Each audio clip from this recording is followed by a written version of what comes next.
Migo ayaw ikaulaw kung unsay imong trabaho. Magbilad man ta sa adlaw o maglumad bato.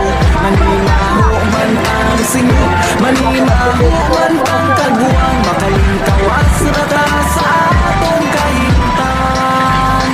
Usay hinday, hinday, manaway, kining trabaho, tinarong dili anay nga katawan. Hula-hula dapat tayo, usa ka mang insulto.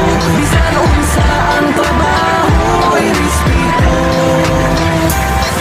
Alay pasigar mo na to ng atong trabaho. Ayaw sige padalaan ang tabi nilang may klaro. Nakinig atong pangwarta, nahago-hago, nanulunga, madukdukan akong kamot nga muda ko. Pastilapan, di na ko anak nga matingala. Mga pag-insulto nila, nga martilyo o iskala, radawa.